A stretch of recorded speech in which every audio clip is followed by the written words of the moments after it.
Welcome to the Kolbecast, episode 292. Thank you for joining us.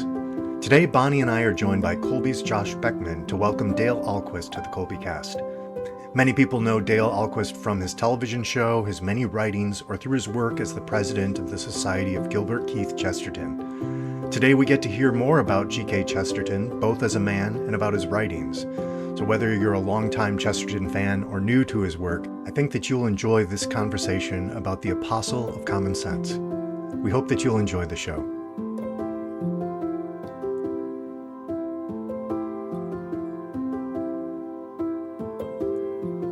Hi there, I'm Bonnie, Kolbe homeschooling mom of 4 lads and lasses, liturgical musician, popcorn, and podcast fanatic. And this is Stephen, homeschooling father of 5 and director of development for Kolbe Academy. Hi, Stephen. Good morning. How are you? Doing well. This recording, thinking it's going to be a few weeks out, has me thinking about this time around Advent, Christmas, where my family's going to be coming back together. So it's got me kind of excited today to both to do the podcast, but also just thinking that when it's coming out, I might have my kids together, all of them again. So that'll be great. Yeah, it's a bit of anticipatory joy for that. Yeah, we are looking forward to that. We're doing some working ahead a little bit, as we like to do. We're also happy to have back with us Josh Beckman, who is Kolbe's marketing and communications director, back with us on the mic. Hi, Josh. Great to have you in on the conversation today. How are you? Great. Thanks for having me.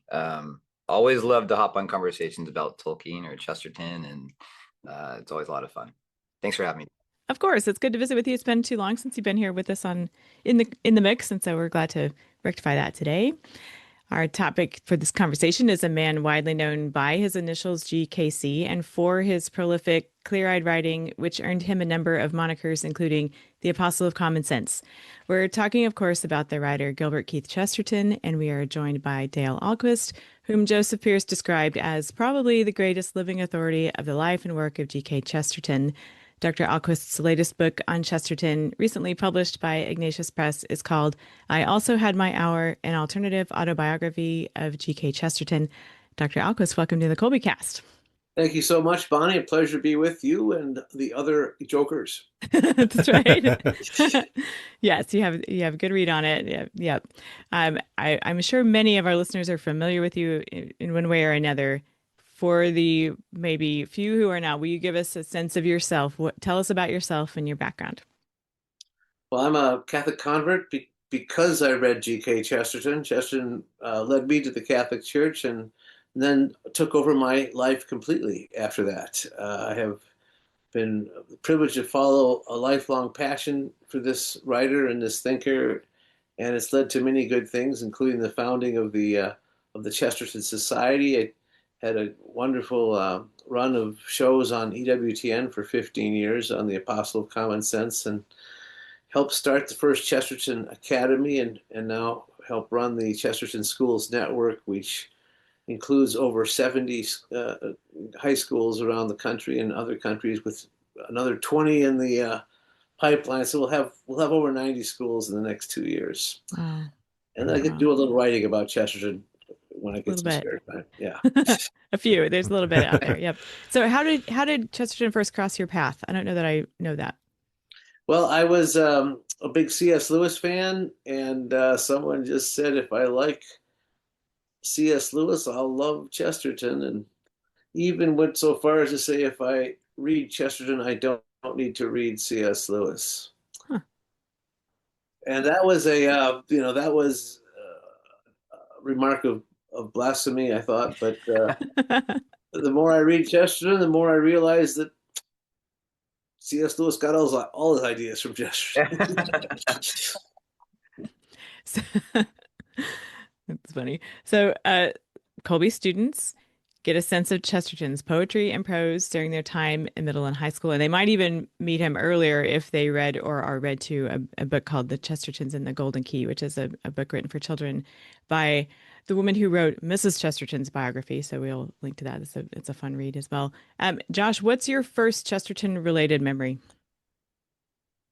I'm going to say probably how I got into Chesterton was really random. I was looking at a Focus on the Family magazine, and there was an article on Mumford and Sons, Oh and it yeah. was talking about their song "The Cave," and it took a part of what Chesterton says in was it St. Francis, his book on St. Francis. He's coming out of the cave, walking on his hands, and I'm like, this is really interesting. Who is this group? And they play with the banjos and different things like that, and so that I kind of looked into both of those, and that's kind of where it all started.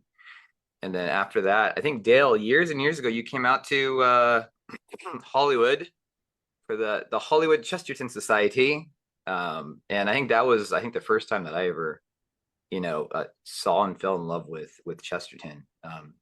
Eric was there and Patrick and all that, and from then I started helping out with the society in that area for many a year. Great. So Wow. it's beautiful. How do you like to, Dr. Ahlquist, how do you like to introduce Chesterton to beginners? So students such as our Kolbe students who have not yet met him but soon will, or your students in your Chesterton academies, or even folks who don't consider themselves students so much anymore, or maybe alternative, to borrow your word, students. So how do you like to introduce Chesterton Well, to them? I've written a couple of introductory books to Chesterton, and I think those are really good places to start. I wrote one book called The Apostle of Common Sense, and another one that we teach to our freshmen at Chesterton Academy. It's their introductory book to Chesterton, Common Sense 101, Lessons from G.K. Chesterton. And those take you through Chesterton by the themes he writes about, and a good starting point and a good guide to Chesterton, and then they can take off from there. Okay. Okay. Are there any specific like must read? Of course there are. But if you had a handful of must read Chesterton works, like, oh, you've never read anything before, well, you've got to read this, this, and this really to get something, the Chesterton experience and reading his direct works. Do you have a couple of those that you highlight? So at Chesterton Academy, the students, after they read Common Sense 101, their sophomore year, they'll read Orthodoxy and the St. Francis of Assisi book. They'll also read some of his poetry their sophomore year. They'll read The Ballad of the White Horse. Junior year, they will read his book on Thomas Aquinas and Lepanto. And then senior year, they'll read The Everlasting Man, which is sort of the capstone course of the capstone book of the Chesterton Academy experience. It's really a classical education in one book. And then along the way, a lot of Chesterton essays are tossed across their desks, and so his essays are a great way to read Chesterton bit by bit. But the essential books, I think, are the four that I mentioned: Orthodoxy, St. Francis, St. Thomas, and Everlasting Man. Yeah. Some of the poetry lovers in my life just, well, Lepanto seems to be a favorite of them. So it seems like that's a must read from, but I like that you put in the various means. There's the kind of the biographies, the poetry, the essays. It seems like there's so much, but he was something of a master in every genre that he touched. And but I happen to say, he was above all a master essayist, because he was a journalist. He wrote for the papers, and he wrote essays practically every day of his life, and his essays are just fabulous. 1,500 word worlds. And that leads us right to your latest book on him. I also had my hour an alternative autobiography, because that is a great deal of your source material. Tell us about your latest book and what makes it alternative and so forth. Yes, so it's kind of audacious to write an autobiography of someone who has been dead for 90 years and who wrote his own autobiography before he died, and to say, here is another autobiography by the same person, because that's what autobiographies are. They're one's account of one's own life. And the only criticism really of Chesterton's first autobiography is that he left out the main character. He didn't write about himself very much. He wrote mostly about others. And it's still a great read, but it leaves the reader wanting more information about Chesterton himself, from himself. But over the last several years, in fact, this book has been 30 years in the making, In reading all of his essays, he does reveal things about himself. He'll write an account, an episode from his life, from his youth, his perspective on how he's regarded by critics, how his books are treated by others, and it was a matter of putting all this stuff together and weaving together a completely alternative narrative of Chesterton's life in his own words. And I used, nearly 1,000 different sources to put the book together. But I try to confine myself to his uncollected essays as much as possible, so that it really is new material for most readers. I stayed away from his books, and I focused on his journalism. Certainly going through those, it's like what, 114 pages of the timeline that you have right at the beginning of the book. It's like, okay, there is a lot of research that has been done in order to say legitimately this is Chesterton's alternate autobiography. That's impressive.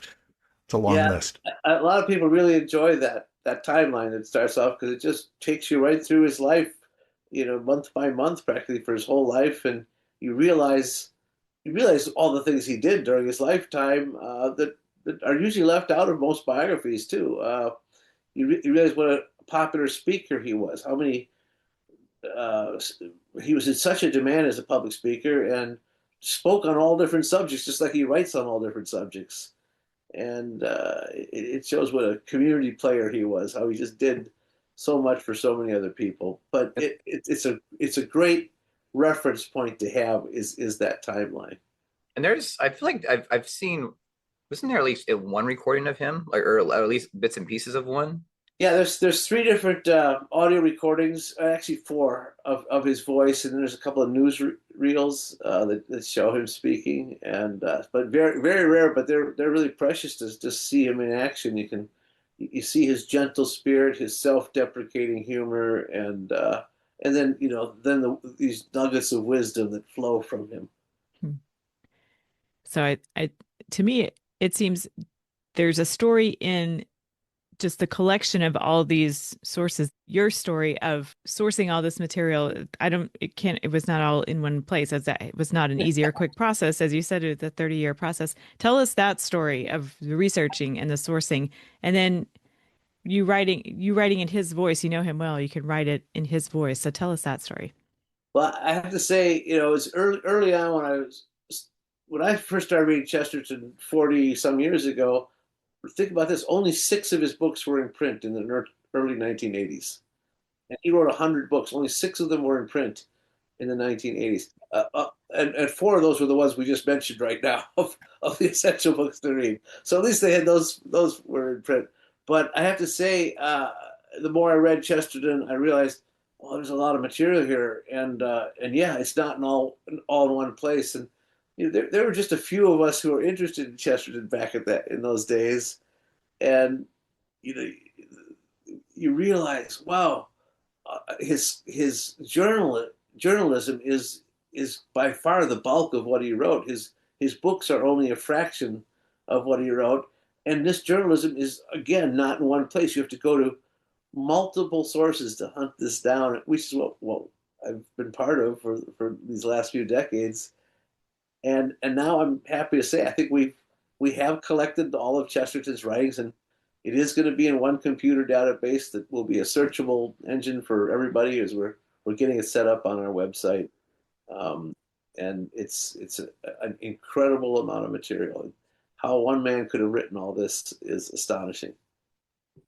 Yeah. Do you recall the amount of article? I think last time I heard you speak about this, it was over 5,000 articles. Is that? Yeah, over 5,000 separate essays and articles, and then add to that all the book introductions he wrote.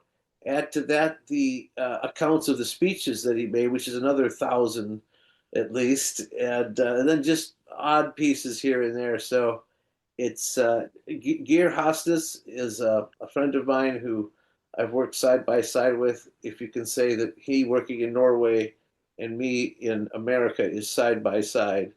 So you have a Norwegian and an American who are researching this English writer. But Geer has spent 30 years compiling the bibliography of Chesterton. It was just published. It's 3 volumes. It's 1,200 pages. The bibliography. Wow. Idea for you here on this. I know there's a lot of these trending AI systems like Truthfully and stuff like that for like, for the Catholic Church and etc. I think we need one for Chesterton where you can just put everything in there and you can ask Chesterton. That's your new idea, Dale. You go with it. I think okay. We'll credit you as the one who came up with it, and you're the one that they'll come to kill. All right. Oh no. Oh goodness.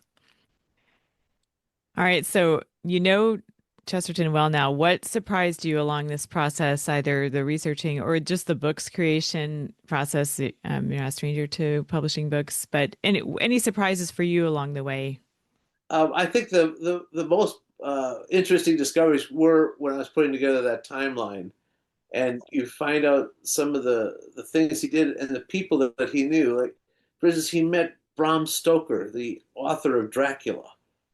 There's no account of what they talked about, but what a fascinating encounter that must have been, right? He met the widow of George Armstrong Custer when he came to America. So things like that, and famous artists and political figures that he rubbed shoulders with. He was clearly a sought-out personality in his lifetime, and that's one of the things that comes out in that timeline. But as far as his writing goes, with Chesterton, what's so surprising is that he always has new things to tell you. You'll get another insight that you didn't have before, and he keeps unveiling more truth, and to have walked beside him as a companion for all these years, it's just been the greatest blessing and the greatest source of inspiration. But to put down his life in this method really drew me much closer to him, as I think any author who takes on another author discovers. You really become close friends with the subject.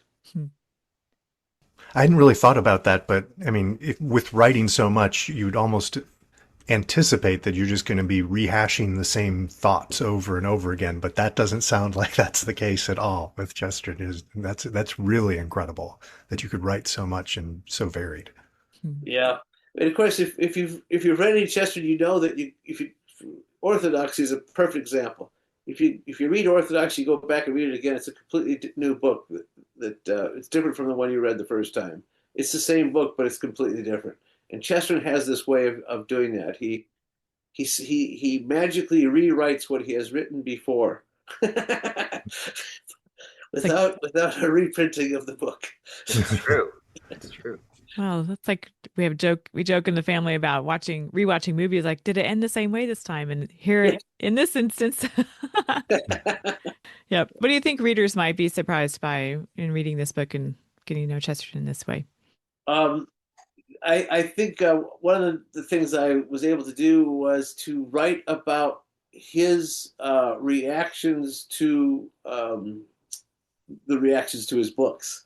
So I cover some of the main books that he wrote, and his reference to writing those books, and then to the reactions he got to them, and how certain people just misunderstood them. And so he sort of re-explains the book, in an article, which is rare. A lot of people were under the impression that Chesterton never wrote about what he wrote.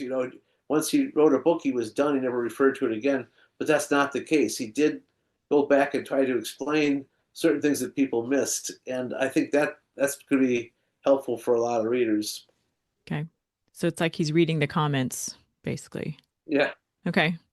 The other thing is I break it down. I mean, there's a very long narrative that I've put together, but then I take certain subjects like his relationship with Hilaire Belloc, his very close friend.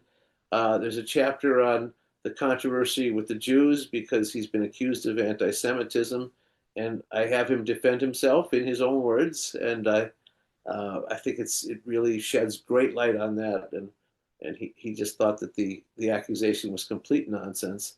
And then there's a new perspective of his conversion to Catholicism, because I've drawn on some new material there to talk about his coming into the Catholic Church, and then some of his spiritual insights as well, and then his encounter with the devil, which is even more important. He went through a dark period. Remind me, what is your favorite book of his? Remind you, as if I told you at some point, Josh. I'm sure you rattled it off at some point. Where did this? I'd like to know the source of the original one is there. Yeah, no, people try to hold me down on what my favorite Chesterton book is, and sorry.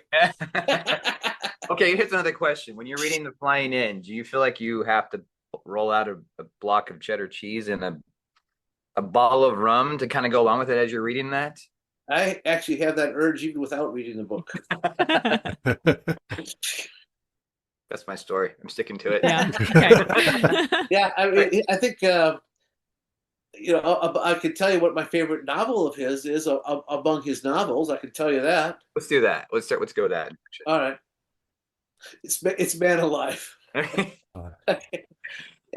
I love all his novels. I enjoy rereading them, but Man Alive holds a special place. I think it really is. It's appreciated by both husbands and wives. It's a novel about marriage, but it's also a novel about, as Chesterton says in the book, the character of Innocent Smith. He says we need priests to remind us that we will die, but we also need another kind of priest called a poet to remind us that we're still alive and we're not dead yet. These monikers he's earned, the Apostle of Common Sense and the Prince of Paradox. Will you kind of take us through each of those? Sure, yeah. Prince of Paradox is he was referred to that early on. He was, I think, probably within the first few years of his writing career, he started being called the Prince of Paradox, because it is such an essential tool in his rhetorical arsenal. He uses paradox all the time, and our students learn about paradox and what an important role it plays in thinking. That certainly when you get to the ultimate paradox, which is Jesus Christ, fully God, fully man, those things seem to contradict each other, and yet they are both present in the same being. And but we also have to deal with the eternal conundrum of fate versus free will, or the all-powerful God, but also the fact that we have free will, and you can't understand those things if you make one way over the other. They both have to go together. And Chesterton describes the paradox as simply common sense. He says the normal man is a mystic, and he sees with two eyes. He sees stereoscopically, physically, but his spiritual sight is also stereoscopic. He sees two different pictures at the same time, and he sees better because he can see two things at once. And that's how paradox works. It's the truth that goes against expectation, which is the sense of wonder, but it's also the combination of two truths that seem to contradict each other, so that we have, when we look at the world, a sense of familiarity with the world, but also a sense of strangeness at the world. And combining those two things is what makes the sane person. So paradox is he's always using a paradox in essentially everything he writes. And but he's pointing to paradox as really the basis of truth itself, the ultimate truth. And then the Apostle of Common Sense is that's a moniker that I gave him when I started the television series on EWTN. And common sense is the truth that everyone knows to be true, but they just simply didn't realize it was true until someone pointed it out to them. And so when you hear a commonsensical line, you realize, oh yeah, that's right, that's true. But I hadn't thought of it before. But everybody understands that's true immediately. It's a truth everyone recognizes right away, and it's self-evident, except you hadn't thought about it before.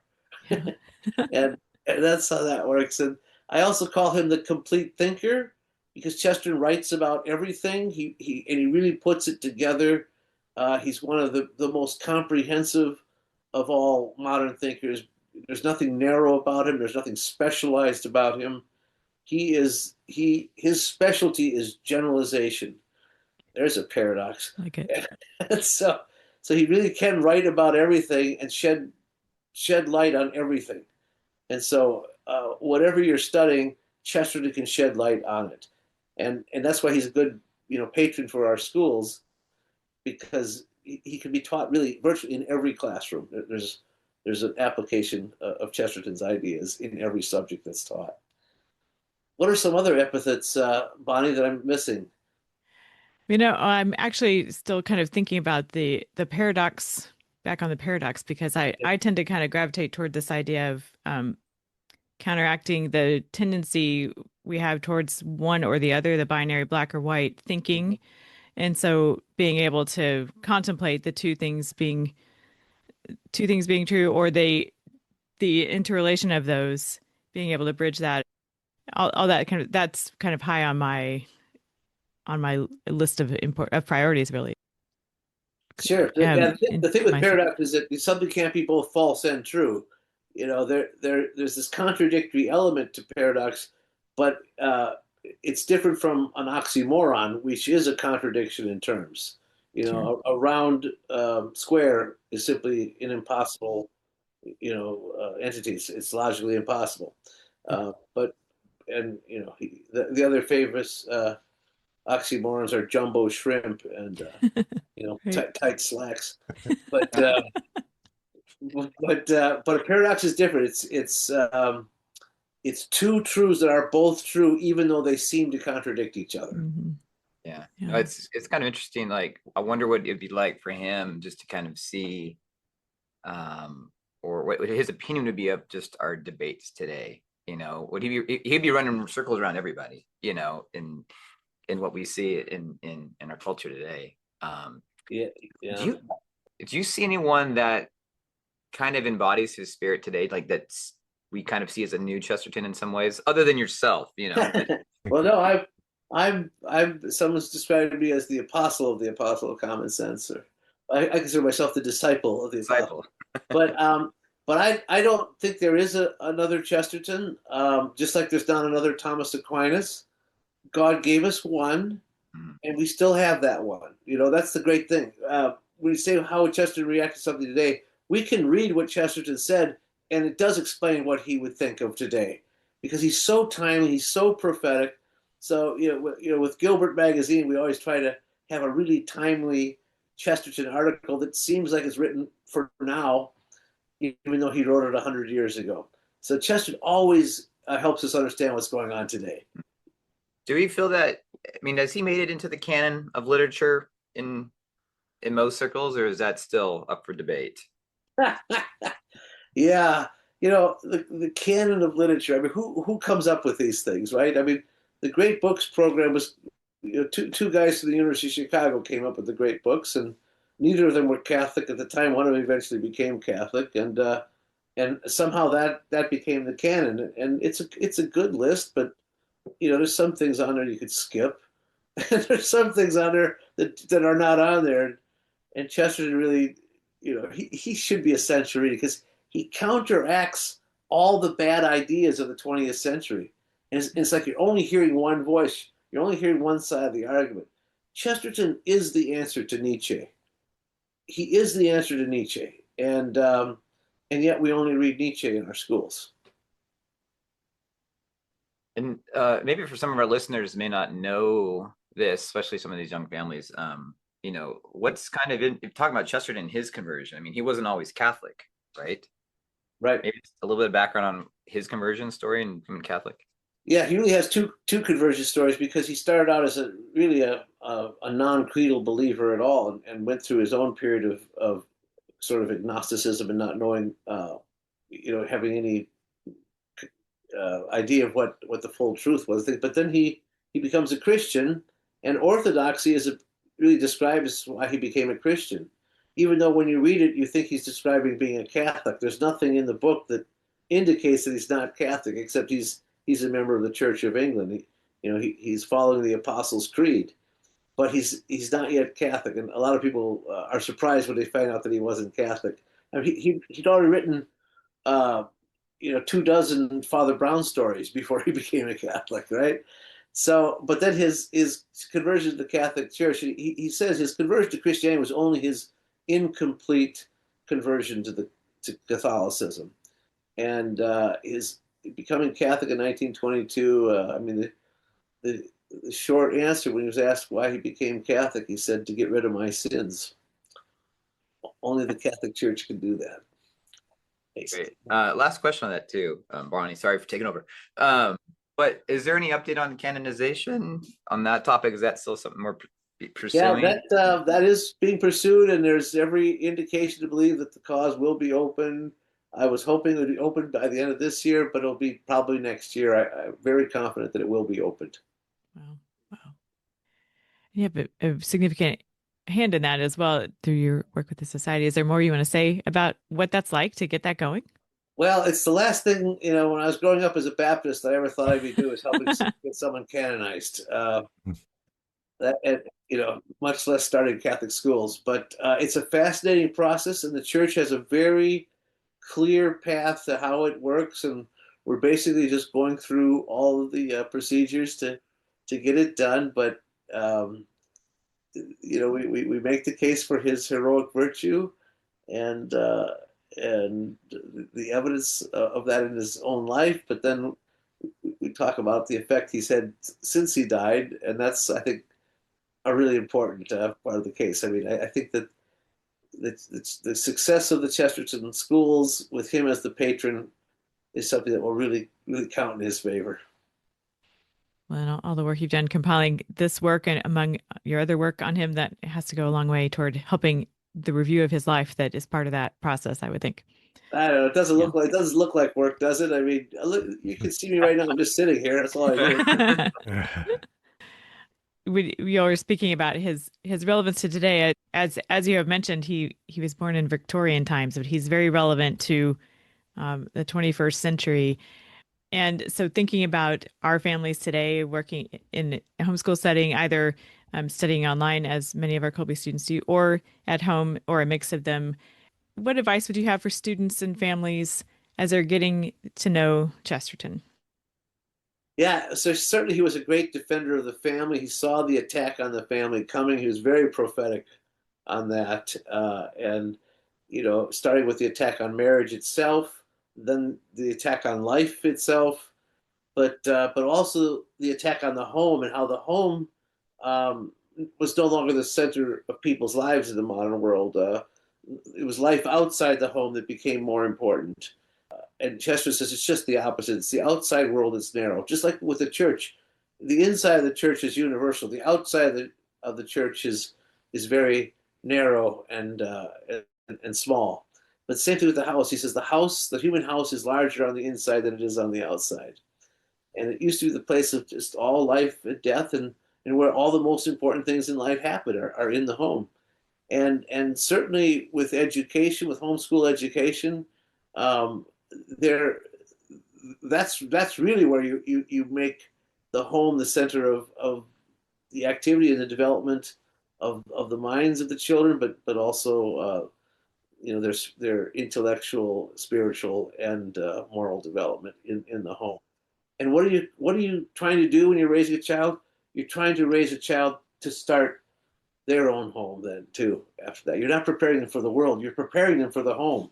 That's what people forget. We're preparing people for the home. True. Okay.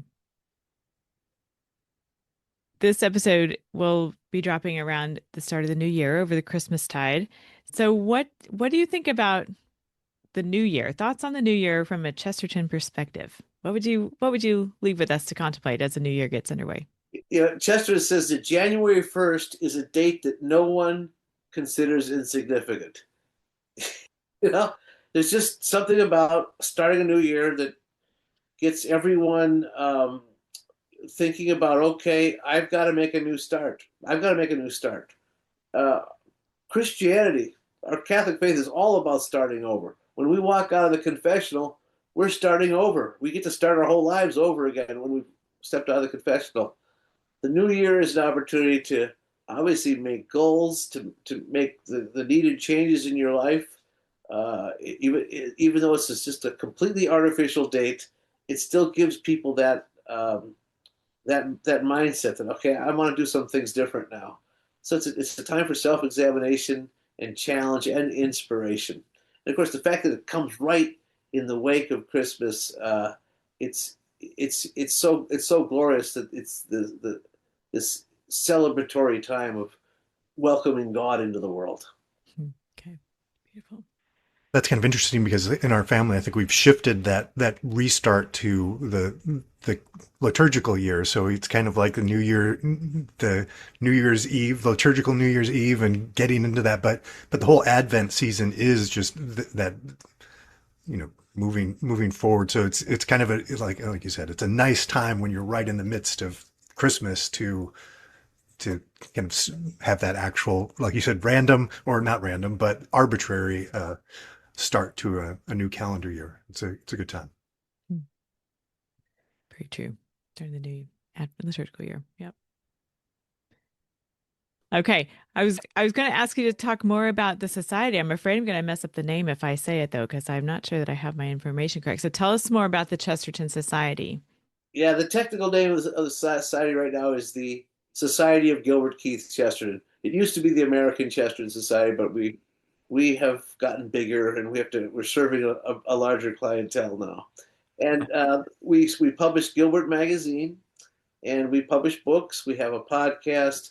We also run a big and very successful and very enjoyable conference every summer. And it's a really great gathering of folks from around the country. But the thing that has become our main activity is we also run the Chesterton Schools Network. So we're overseeing all these schools that are getting started all around the country, and they also have their own conference in the summer. So we have a conference for the schools and a conference for the society in the summer, and those are kind of the highlights of the year for both those organizations. But it's no question that education is now the engine pulling the train with the Chesterton Society. Oh, and formation is so important at the beginning too, and it's great. And you're bringing Chesterton right in at the beginning, which is great. Is there any reason why we rarely have those conferences on the West Coast? I'm still here on the West Coast. It'd be great to kind of have a giant Chestertonian gathering on this side of the world. Yeah, we always talk about doing a West Coast conference, and then we talk ourselves out of it. I think it could be just an aversion to the West Coast, and possibly you personally, Josh. It's probably that. Yeah, probably that. But I think we will have one. What's great? There's 7 Chesterton Academies in California now. Yep. There's 5 in Oregon, and 2 in the state of Washington. So I mean, there's Chestertons all up the coast now. So there's every reason to have something on the West Coast. And but thank you for bringing it up. I will suggest it again. Let's see if it flies. Sounds great. It'll still work out. There is a reference that I pulled out of the book that I have been thinking about it, and I would love for you to develop for us. You write in his voice, "My childhood, which is not yet over." Can you say a bit about maintaining that sense of childlike wonder? Great question, Bonnie. Yeah. It has to do with wonder. To never lose that sense of wonder. Jesus says, "Unless you become like a little child, you cannot enter the kingdom of heaven." Those are powerful words, and I think we forget them too often. The child does have this sense of wonder, this sense of awe, and this sense that really everything is happening for that child for the first time. All their new experiences are the first time they're having that experience. And Chester says, if we can look at the world as if we're seeing it for the first time, as when we see the sunrise that morning, this is the first day of creation. If we have that perspective, we will be more thankful. We will be more gentle and joyful. We will be more fun to be with. And that's Chesterton himself was able to achieve that. Everyone knew that he had this combination of innocence and wisdom, And that was one of his great strengths. But that's what Christ tells us to be, as innocent as doves, but as wise as serpents. And he never lost his wisdom. He somehow retained his innocence as well. Do you think that relates to his ability to write so broadly, to generalize, to be able to think about so many things and not specialize, as you were saying earlier? Well, you certainly know that he's got no ulterior motive. He's just so honest, and when you're reading Chesterton, there's nothing hidden at all. It's just he's an open book, and he keeps sharing that open book. And people who knew him were just drawn to that. They were drawn to his goodness. Many of us converts who've had the great experience of letting Chesterton lead us into the Catholic Church, and Joseph Pearce and I have both agreed, it's Chesterton's goodness that wins you over, even though he explains the truth so well, and you're captivated by his arguments for the truth. It's really his goodness that draws you to the faith. And interesting, along the same lines and around that same section, you and he speak about the jollity of the age that kind of characterizes the Victorian age, juxtaposed with the reality of that time. Is there a little bit you can give us on that particular, and maybe how that relates to all the rest of this here? Yeah, Chesterton he apologizes for not having had a corrupt youth and bad parents, and he just has a very good story to tell. He had a happy childhood, and he was thankful for that, and it was a time of great discovery, and that does kind of explain so much of the Victorian age. But then, the darkness is creeping in. The world is becoming corrupt, and it's because it's going farther and farther away from the faith. And modernism, said Pope Pius X, is the heresy that includes all heresies. And I think Chesterton just was encountering heresy all throughout his life, and trying to explain orthodoxy to counteract the heresy. Okay. Well, we will have links in our show notes to where to find this latest book by Dr. Ahlquist. I also had my hour on the Ignatius Press website, among other places, and links to the Chesterton Society. Are there other resources you would like for us to share in those notes? I'm sure there are. Go to chesterton.org. You'll find it there. And if you want me to come back and do another podcast, I'll tell you everything else. Okay, that would be great. That would be great. We're also going to link some other Kolbecast episodes that relate to our conversation today, including one, episode 252 with Dr. Cheryl Hughes on Fulton Sheen, who was influenced by Chesterton. So we'll link that one. And we've also had Joseph Pearce with us a couple of times that we'll share in those notes. So folks can head there after finishing this episode to check those out if they haven't already. What a real gift it's been to spend this time with you, Dr. Ahlquist. And thank you so much for this latest work and all your work helping us know Chesterton and benefit from all of his wisdom. It's been great visiting with you. I hope to come back and continue the conversation another time. It was a real pleasure. God bless you all. Subscribe to the Kolbecast on your favorite podcast app so that you don't miss an episode. And let us know how we're doing by leaving a rating or a review. And as always, feel free to email us at podcast@kolbe.org. Mary, our Mother, pray for us. St. Maximilian Kolbe, St. Ignatius of Loyola, holy saints and angels, pray for us. Ad Maiorem Dei Gloriam.